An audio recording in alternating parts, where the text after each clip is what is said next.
नमस्कार, आप देख रहे हैं मेरा समाचार यूट्यूब चैनल के इस बुलेटिन में। मैं प्रेम आनंद कर आप सभी का हार्दिक स्वागत और अभिनंदन करता हूं। अजमेर से इस वक्त की सबसे बड़ी खबर। अजमेर की कांग्रेस राजनीति में गुटबाजी खुलकर सामने आ गई है।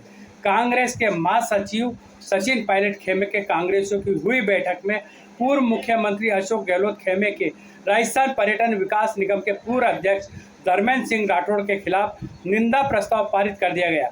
गुटबाजी के चलते कांग्रेस में घमासान मचा हुआ है। दूसरी ओर गहलोत खेमे के कांग्रेसियों ने भी अलग से बैठक की है। उल्लेखनीय है कि पिछले विधानसभा चुनाव से धर्मेंद्र राठौड़ की अजमेर में सक्रियता बनी हुई है, जो कांग्रेसियों को पच नहीं रही है। कांग्रेसियों को धर्मेंद्र राठौड़ की अजमेर में मौजूदगी पचने का एक कारण वो ये बताते हैं कि जब से राठौड़ ने अजमेर में आकर राजनीति करना शुरू किया है, तब से उन्होंने कांग्रेस में गुटबाजी पैदा की है और वे अजमेर में समानांतर कांग्रेस चला रहे हैं। शहर कांग्रेस के अध्यक्ष विजय जैन की मौजूदगी में हुई बैठक में ये कहा गया कि वे शहर कांग्रेस की एक भी बैठक में नहीं आए और जब जब बैठक की तब उन्होंने अलग से बैठक की। इसीलिए अजमेर में समानांतर कांग्रेस चल रही है। अब क्योंकि नवंबर दिसंबर में नगर निगम के चुनाव होने वाले, ऐसी स्थिति में यदि समानांतर कांग्रेस चलती रही तो शहर कांग्रेस किस आधार पर चुनाव मैदान में उतरेगी। ऐसे में उनके खिलाफ निंदा प्रस्ताव पारित कर प्रदेश कांग्रेस नेतृत्व और राष्ट्रीय नेतृत्व कांग्रेस को भेजा जाएगा। आपसे मैं बात कर लूँगा ना। सम्मानित मंच, अभी मैं बोल चुका था और मैंने कहा था यही मेरा उद्बोधन भी है। तो हमारे बीच में बाद में आए हमारे लोकसभा के प्रत्याशी और अजमेर डेयरी के अंदर लगातार 35 वर्षों से जिन्होंने अपना परचम लहरा रखा है अध्यक्ष पद पर, माननीय हमारे रामचंद्र चौधरी साहब,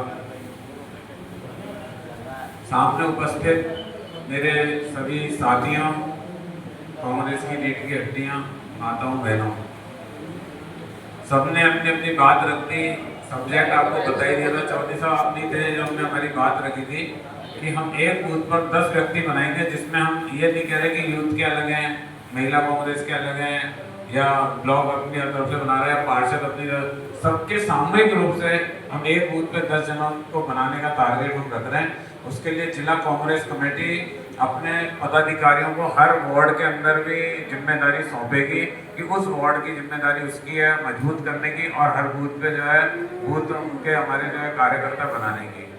तो पहली चीज़ तो ये है, जिला कांग्रेस कमेटी में अपने हिसाब से जहाँ जो व्यक्ति प्रभाव रखता है या जहाँ अपना कार्य करने की जिसके अंदर क्षमता है, उसको उस वार्ड की जिम्मेदारी देकर और हम उस वार्ड को मजबूत करने के लिए अभी संकल्पित है कि वो अब वार्ड को मजबूत करेंगे। क्योंकि चुनाव के लिए बता दिया अपने पास बीच में लगभग 3 महीने ही हैं ढंग से, आज का आखिरी महीना तो खराब हो जाए, 3-4 महीने का जो समय है, अभी 10 दिन अपने को भी लग जाएंगे अपनी प्रक्रिया में। तो हम ज़्यादा से ज़्यादा हम ये चाहेंगे कि हर बूथ पे अब अपने मेंबर बनाएं। उसके लिए हर वार्ड के अंदर जिला कांग्रेस कमेटी का पदाधिकारी वहाँ जिम्मेदारी निभाएगा। कोई वरिष्ठ जन है, जिला कांग्रेस कमेटी का पदाधिकारी भी नहीं है, ये हमारे अग्रिम संगठन के हमारे कोई अध्यक्ष या दूसरे हैं, उनको भी उनके साथ हम सहयोगी के रूप में लगाकर उस वार्ड को मजबूत कराएंगे। मेरा निवेदन है 5 मिनट तो बैठ जाए। शांत रहो, पीछे 1 मिनट शांति, अभी बैठ जाओ। अभी क्या कर रहे हो मनोज, क्या कर रहे हो? रुक जाओ 5 मिनट हो जाओ। बस राष्ट्रीय हो रहा ना, राष्ट्रगान के बाद सम्मान से अपन सब साथ हैं। मैं अपनी बात जो रखता आपको पहले रख दी है कि बूथ के साथ साथ हमें जो है जिस तरह हमारे देश के अंदर संविधान की धज्जियां उड़ाई जा रही हैं, जिस तरह हमारे देश के अंदर जो हमारे लोकतंत्र की धज्जियां उड़ाई जा रही हैं और हमारी संवैधानिक संस्थाओं का जिस तरह दुरुपयोग किया जा रहा है, जग जाहिर है और पूरी दुनिया देख रही है। पूरी दुनिया देख के अब ये निर्णय कर चुकी है कि हमारे केंद्र में बैठी हुई मोदी सरकार और उनके साथ जो अमित शाह जी, ये जिस तरह अभी पूरे देश के अंदर नंगा नाच नाच रहे हैं और जिस तरह देश के साथ खिलवाड़ कर रहे हैं, वो उसके लिए भी हम जो है यहाँ से अजमेर शहर जिला कांग्रेस कमेटी की ओर से गली गली तक, वार्ड तक अपनी बात को पहुँचाएं। क्योंकि राहुल गांधी जी अगर देश में लड़ रहे हैं, एकमात्र नेता है राहुल गांधी जी जो देश में लड़ रहा है तो निडरता से लड़ रहा है, उसके ऊपर चाहे ईडी का डर हो, उसके ऊपर चाहे सीबीआई का डर लगा दिया हो, उसके ऊपर गिरफ्तारी का डर लगा दिया हो, लेकिन राहुल गांधी ने कभी भी अपनी जवान पे चप्पी नहीं साधी। उन्होंने सही बात को पुरजोर तरीके से उठाया है, क्योंकि वो जिस चीज को उठा रहे हैं वो बात पूरे देश के हित में है। पूरा देश बहुत संकट में चल रहा है अभी, और अभी एक राहुल गांधी ने और बात कही, आर्थिक संकट आने जा रहा है। और भाई आप सब लोग देख लेना, अगर राहुल गांधी ने कहा आर्थिक संकट आने जा रहा है तो 2-4-6 महीने में आपको मालूम पड़ेगा आर्थिक संकट के लिए जो राहुल गांधी ने कहा था वो बात सच्चाई है। कि कितनी अपनी देश की संपत्तियां बेच के अपने दिन निकाल रहे हैं। आज कोई भी व्यक्ति अपने घर के अपने बुजुर्गों की जो संपत्ति बेच के अगर कुछ अपना खर्चा चला रहा है, अपने रोज की आवश्यकता पूरी कर रहा है, तो आप मान के चलें कि उसकी परिस्थिति बहुत खराब है, क्योंकि वो कमा तो रहा नहीं है और अपने घर की संपत्तियां बेच बेच के कर रहा है। कितने दिन ये काम चलेगा। दूसरी चीज, मैं एक विशेष बात और जो है बोलने जा रहा हूँ कि सबने अपनी अपनी बात रखी, और सबने बात रखी, कहीं ना कहीं निर्णय आ रहा है कि हम जो है अजमेर के अंदर एक लंबे समय से देख रहे हैं कि कांग्रेस के अंदर आपस में हमारा कोई विरोधाभास नहीं है, और पहले भी कभी नहीं रहा। मैं भी NSAI से जुड़ा हुआ हूँ, मैं भी 89 से जो है NSAI से जुड़ के और आज तक यहाँ पहुँचा हूँ। मैं सन 89 के अंदर जो है कांग्रेस में NSAI में कार्य कर चुका हूँ। हमारे दिनेश शर्मा जी हमारे साथ बैठे हुए हैं, ललित भटनागर जी हमारे बीच में नहीं है, मैं वहाँ से ही चलता हुआ, और यूथ कांग्रेस के हमारे अध्यक्ष भी रहे हुए, हमारे माननीय अशोक जैन साहब भी हमारे बीच में बैठे हुए हैं। 7 साल तक जो है इनके साथ भी यूथ कांग्रेस में हमने कार्य किया है। और उसके बाद प्रहलाद जी भी आए हैं, इनके साथ भी ब्लॉक अध्यक्ष रहा हूँ, जसराज जी के साथ भी ब्लॉक अध्यक्ष रहा हूँ, जिला कांग्रेस कमेटी में उपाध्यक्ष भी रहा हूँ, और फिर जिला कांग्रेस कमेटी अध्यक्ष पद की जिम्मेदारी भी निभा रहा हूँ। तो वो सब मैं समय देख रहा हूँ कि भाई इस तरह कभी आपस में कांग्रेस के अंदर कभी फूट नहीं हुई, चाहे गतिरोध कितना भी हो। राजकुमार जी जयपाल जी का गुट चला, ललित भाटी जी का चला, और भी करों का चला, लेकिन कांग्रेस के कार्यक्रम में सब मजबूती से भाग लेते थे। लेकिन अभी कुछ समय में ऐसा होने लगा है कि कांग्रेस के कार्यक्रमों में भाग लेना भी लोगों ने बंद कर दिया, चाहे वो ब्लॉक अध्यक्ष हो चाहे मंडल अध्यक्ष हो। नियुक्तियां भी उन्होंने अपने प्रभाव से कराई है, और ये भी अभी हमने कहा था कि हमने जब पिछली बार जो टिकट वितरण के अंदर जिस तरह हमारे खाली वार्ड भी रहे, और जिस तरह हमारे कुछ वार्डों के अंदर ये तय कर लिया गया कि भाई मुस्लिम क्षेत्र के अंदर हम टिकट नहीं देंगे, ओपन चुनाव लड़ाएंगे, उसके भी जन्मदाता जो लोग थे वो आप सबको मालूम है कि सीधी सीधी बात मैं साफ शब्दों में कह दूं कि भाई धर्मेंद्र राठौड़ जी ने अजमेर के अंदर एक गंदगी फैलाई थी, और उस गंदगी को जब से लेके आज तक फैला रहे, और उन्होंने पैरेलल कांग्रेस चलाई है। मैं एक बार सबसे बोल रहा हूँ, जिला कांग्रेस कमेटी की ओर से आप अपनी अपनी सहमति से अगर हाथ उठा के कहें कि अजमेर में हम निंदा प्रस्ताव करें कि धर्मेंद्र राठौड़ अजमेर में गंदगी फैला रहा है और अजमेर में कांग्रेस को जो है कमजोर कर रहा है, तो आप एक बार सामूहिक रूप से इस चीज के लिए प्रस्ताव करें, जिसको मैं प्रदेश कांग्रेस कमेटी और हमारे राष्ट्रीय नेतृत्व को मैं भेज के उनको अवगत कराऊंगा। मेरी जिम्मेदारी तो हो गई, मेरे को जब तक आपने जिम्मेदारी दी मैं चलाई, लेकिन आगे कांग्रेस का नाश नहीं हो, कांग्रेस मजबूत हो, कांग्रेस एकजुट हो, और कांग्रेस आने वाले समय में चुनाव जीते, उसके लिए अपनी आवश्यकता है हमें जगना। अगर हमारे घर में चोरी हो रही है और फिर भी हम चुपचाप रजाई ओढ़ के सो जाएं, तो इसका मतलब यह है कि आपकी इच्छा शक्ति नहीं है। अगर हमारी इच्छा शक्ति है तो हमें उठना है, पकड़ना है उस चोर को और उसको पुलिस के हवाले करना है, और उसको जो है विजय जैन साहब, लोकसभा के प्रत्याशी आदरणीय रामचंद्र चौधरी साहब, हमारे वरिष्ठ विराजमान आदर के प्रतीक सम्मान्य प्रताप जी यादव साहब,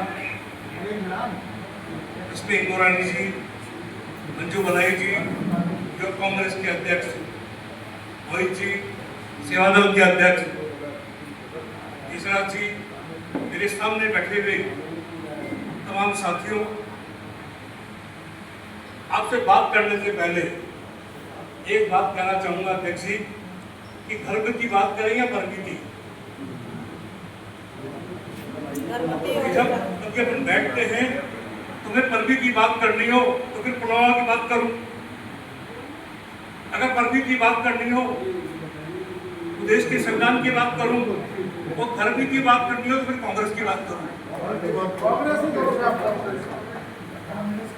इस कांग्रेस के अंदर 1982 के अंदर मैं कांग्रेस में आया था, और जब मैं कांग्रेस में आया था तो मेरी जात आज भी 24 साल बैठे हैं, मैं राजपूत कम्युनिटी से आता हूँ, 70% वोट बीजेपी को देती थी। पर मैं जब आया तो 3 बार राजस्थान का मुख्यमंत्री भैरव सिंह शेखावत थे, 2 बार राजस्थान के मुख्यमंत्री वसुंधरा राजे जी, 1 बार देश का प्रधानमंत्री वीपी सिंह बना, 1 बार अर्जुन सिंह ने तिवारी कांग्रेस बनाई। अगर हम जाति के राजनीति करते तो हम उनके साथ होते, फिर कांग्रेस में नहीं होते। तो कांग्रेस के अंदर जब हम रहे तो कांग्रेस में क्यों रहे भाई? इसलिए रहे कि हम समाजवाद में विश्वास करते थे, हम लोकतंत्र में विश्वास करते थे, हम सेकुलरिज्म में विश्वास करते हैं, इसलिए कांग्रेस पार्टी के अंदर है। जो कांग्रेस पार्टी के अंदर जो आदमी है, अगर वो सेकुलरिज्म में विश्वास नहीं करता है, उसको कांग्रेस में रहने का अधिकार नहीं है। हमारे यहाँ 1978 में कांग्रेस आई बनी, पहले अध्यक्ष किशन मोटवानी जी बने, और जब मोटवानी जी अध्यक्ष बने तो उनके बाद अध्यक्ष बने माननीय सोगानी, और मैं आई विटनेस हूँ। माननीय जी सोगानी जब अध्यक्ष बने तो उनको चार्ज देने के लिए मोटवानी जी नहीं दे, उन्होंने चार्ज को अज्यूम किया। उसके बाद अध्यक्ष बने डॉक्टर भाई, जब वो अध्यक्ष बने तो सोगानी जी उनको चार्ज देने नहीं आए, और जब भाईजी जी के बाद जसराज जी अध्यक्ष बने तो भाईजी जी जसराज जी को चार्ज देने नहीं गए, और जब मैं अध्यक्ष बना तो मुझे चार्ज देने के लिए जसराज जी नहीं आए, पर मैं विजय जैन जी को चार्ज देने गया। और विजय जैन जी के हर प्रोग्राम के अंदर मैं जब अध्यक्ष रहा, जिनके मैंने नाम लिए, उन अध्यक्षों ने एक कार्यकर्ता के रूप में कभी आते मीटिंग में संगीत नहीं की। पर मैं आपके सामने बैठ के बात करना चाहूँ दोस्तों, कांग्रेस रहेगी तो आप हम लोग रहेंगे। ये चुनाव आएंगे जाएंगे चले जाएंगे, तो इस देश के अंदर होना क्या चाहिए, इस अजमेर में होना क्या चाहिए? क्यों घबराते हो?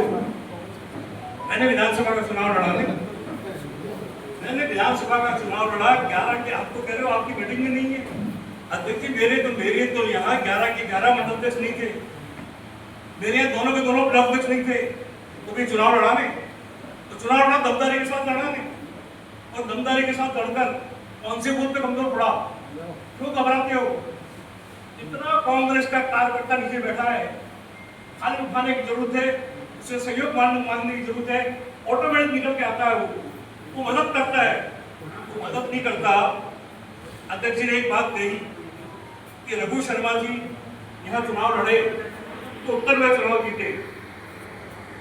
मैं आपकी जानकारी के बताना चाहता हूँ दोस्तों, रघु शर्मा जी जब चुनाव लड़े जीते, 7,000 वोट से जीते, और रघु शर्मा जी को वोट 57,000 मिले। कितने वोट मिले?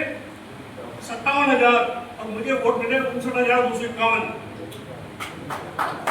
मैं जब उनके भाजपा के हाईएस्ट वोट 75 साल के इतिहास के अंदर 59,251 वोट मिला करें, जब कमल बाबरी जी देर का चुनाव लड़े, रहते थे दक्षिण के अंदर 2200 वोट से चुनाव हारे, 8,000 वोट से हमने उत्तर में उनको बढ़त दी है, और उत्तर की बढ़त से ही वो 5800 वोट से देर बने थे। जो उत्तर कहीं कमजोर नहीं है, कांग्रेस कहीं कमजोर नहीं है, उसको मोटिवेशन की जरूरत है, उसके साथ जुड़ने की जरूरत है, और उसको साथ जोड़ने के लिए आप हम लोग मिलकर काम करेंगे। और अध्यक्ष जी ने जो बात कही है बिल्कुल निश्चित है, हर वार्ड में टिकट मिलना चाहिए। मैं आपको धन्यवाद देना चाहूंगा अध्यक्ष जी कि आपने पहल करके जो आज मीटिंग बुलाई है कांग्रेस पार्टी को मजबूती प्रदान करने के लिए। आगे हम इस टाइम के जो चुनाव नवंबर महीने में आ रहा है, जून गया, जून गया, नवंबर है नहीं, बचा क्या आपके पास? जुलाई, अगस्त, सितंबर और अक्टूबर, 4 महीने, 120 दिन। टास्क लो अमित शाह के जैसे, वो कहते हैं कि यूपी के अंदर 75 सीटें जीतूंगा, आपने टास्क लो अध्यक्ष जी 80 के अंदर से हम 75 सीट जीतेंगे, और एक एक सीट के ऊपर आप नियुक्त करिए। मुझे नियुक्त कीजिए। अभी कई लोगों ने कहा कि जब पिछला जो चुनाव आया, मेरे कोरोना हुआ था, मैं 29 दिन कोविड के अंदर था और 29 दिन कोविड में आईसीयू में था। मैं तो परमात्मा की ठाकुर जी की कृपा से लौट के आ गया कि मेरा भाई जो चुनाव लड़ा, गजेंद्र सिंह लड़ा था, मुझे इससे ये अरुणा ने चुनाव लड़ा कि दोनों का बड़ा एडमिनिंग वार्ड है, मैं इनके नामांकन में भी था। और जैसे ये चुनाव जीतते अपने इलाके के अंदर, अपना चुनाव जीतते जब अपना जुलूस लेके गया तो भी नहीं था। मैं यथासंभव बैठ के जितना मैं प्लानिंग कर सकता था वो कर रहा था, कमरे में बैठ कर। लोगों की जो मदद मुझे करने की मदद नहीं कर पाया। टिकट अध्यक्ष जी, आप जितने लोग बैठे हो, टिकट कौन बांटेगा? टिकट बांटेंगे अध्यक्ष जी। हटा दो आप, ये निवर्तमान, कौन है निवर्तमान? निवर्तमान कहते कहते अध्यक्ष ने लोकसभा का चुनाव लड़वा दिया रामचंद्र जी को, निवर्तमान कहते कहते चुनाव लड़वा दिया मुझे। तो भैया अध्यक्ष जी चुनाव लड़वाएंगे, अध्यक्ष जी टिकट बंटवाएंगे। और एक काम और बताऊं, करीब करीब सभी सुझावों से सहमत हूँ, करीब करीब सब सुझावों से सहमत हूँ। मैं तो जैन साहब से कह रहा हूँ कि आप हिम्मत मत हारो, हिम्मत मजबूत रखो। मैं इन्हीं को कह रहा हूँ इसलिए वो बात चल रही। तो मेरा अनुरोध ये है, 80 वार्ड है और अभी 150 दिन चुनाव में करीब करीब बाकी है। तो आप 2 दिन में एक वार्ड में मीटिंग ऐसे रखो, कोई बात नहीं, इतने नहीं आएंगे, 10 ही आएंगे, पर हर एक वार्ड में मीटिंग लेने से आपके पास नापने का पैमाना मिल जाएगा कि कौन कौन वर्कर उस मीटिंग में आया। फिर कोई उड़न तस्ती आएगी ना, तो उसको आप भी लौटा देना, हम भी आपके साथ। उड़न तस्ती कोई आके कहे इस वार्ड में, वार्ड की मीटिंग में नहीं आवे, वार्ड के कार्यक्रम में नहीं जुड़े, और फिर आके कहे कि साहब मेरे तो इतनी अप्रोच है, मैं टिकट ले आऊँगा। नहीं, अपन उसके साथ नहीं है, हम वर्कर के साथ है, जो कार्यकर्ता है उसके साथ रहेंगे। और मेरा आपसे ये अनुरोध है, ये बात सही है, राहुल गांधी ने गिना दिए कितने मंडल अध्यक्ष थे आपके? 11। मन तो चुनाव लोकसभा को लड़े, मनो पत्ते को मंडल अध्यक्ष मंडल 15। ईमानदारी की बात, कोई फर्क नहीं पड़ता। आप तो एक बात रखो, कांग्रेस एक रहे, समानांतर के पक्ष में मैं भी नहीं हूँ, मैं भी आपके साथ हूँ कि कांग्रेस एक रहे शहर और कांग्रेस के साथ। मतलब बड़े नेता मानते हैं अपने आप को, मैं किसी का नाम नहीं ले रहा, आप समझ जाओगे। मेरे लोकसभा चुनाव में 2 दिन आए, एक तो फार्म भरा जिस दिन था और एक दिन अशोक गहलोत जी आए उस दिन। बाद में मैंने शकल ही नहीं देखी, कहा कि साहब ये इतने रुपए देगा, मैं कह रहा हूँ, और ये इतने दे रहा, दोनों ने अंगूठा बता दिया था मुझे चुनाव में जो नाम लिए थे। इसलिए आपको वार्ड मेंबर का चुनाव लड़ना तो अपनी बलबूते पे, अपनी हैसियत पे और अपने जन आधार पे और अपनी मेहनत पे खड़े हो। देख लो, मेरी तो क्या, मैं मेरे से ज़्यादा गरीब कैंडिडेट था क्या राजस्थान में? नहीं था, सबसे कम खर्चा मेरे पास था, उतना मैंने लगाया। फिर भी कई साल के लोकसभा वाले से तो 1 लाख ज़्यादा ही आए थे, पहले के उम्मीदवार से तो 1 लाख ज़्यादा ही आए थे। और उसके तो तोपे लगी हुई थी, पूरी बड़ी बड़ी सब तोपे लग रही थी, जिनको जान से लग रही थी उसको जिताने के लिए। और इस गली के साथ तो 2 दिनों में आने वाले लोग ज़्यादा थे। फिर भी भगवान की कृपा है। और आपने एक बार, मैं बड़ा ही नहीं कर रहा हूँ, चुनाव लोकसभा को 1 साल हो गए, कल हो जाएगा। 4 जून को रिजल्ट निकला था सर, और इस 1 साल में 365 दिन में मैं 303 गाँवों में घूमा हूँ, 303 गाँव में। आप अखबार पढ़ते होंगे भाई, आप लोगों से संपर्क लगातार बने, और आने वाले 3-4 साल होगा बराबर घूमता रहूँगा। और आम जनता की आवाज़ ये होगी कि हम कांग्रेस के साथ जैसे जोड़ने का प्रयास कर रहे हैं। तो आप भी अपने जो है वार्डों में, मेरी हाथ जोड़ के प्रार्थना है, आप वार्ड वाइज मीटिंग रखो, और कम टाइम हो तो एक सुबह रख लो एक वार्ड में, दूसरे में शाम को रख लो, दूसरे दिन शाम को मीटिंग रखो। आपकी हर मीटिंग में मैं आऊँगा, चाहे मेरे कितने ही काम होंगे। लावका जी आएंगे इनके एरिया में, कितने ही काम होंगे हम आएंगे और आपके देखेंगे, आपके साथ हम रहेंगे। कौन साथी आता है नहीं आता, ये बात सही है। अब वो जमाना मैंने पिछली बार भी कहा और कुछ लोग नाराज हो गए, मैं माफ़ी चाहता हूँ।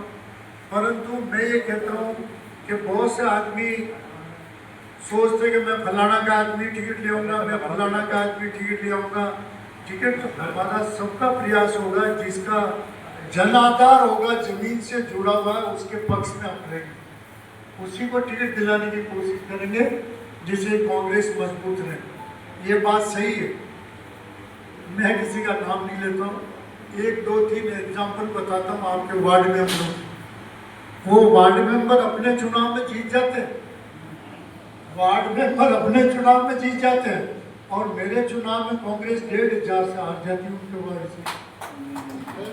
गलत बात है ना, तो मुझे अनुभव हो गया, अगली बार ऐसा नहीं होगा। और हमने भरोसा किया, जो खुद वार्ड मेंबर जीत रहा था उसको पर्चियाँ भी दे दी, आना धोना खर्ची भी दे दी, और फिर पार्टी 1,500 से हार जाए, एक मन तो करा मैं उसके घर जाके कहूँ भाई हमारा पिया ही पाछा दे दे।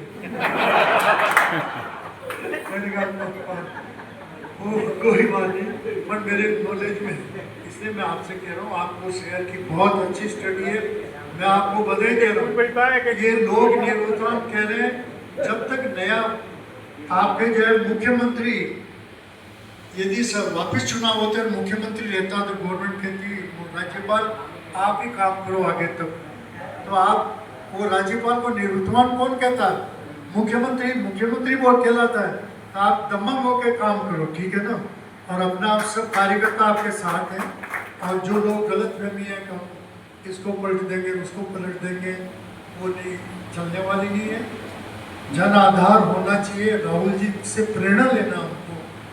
तो मैं आपसे यही कहता हूँ कि राहुल जी एक दिन पंजाब में, एक दिन पंजाब के उस एरिया में गए जहाँ पर वो आदमी के परिवार के लोग शहीद हो गए, मर गए थे। इतना कलेजा कहाँ है। हमारे प्रधानमंत्री जी भाषण देते विदेशों में, 50 विदेशों में गए होंगे, मणिपुर में तो एक बार ही नहीं गए। वो भी तो कलेजा चाहिए ना मणिपुर, और राहुल जी जाके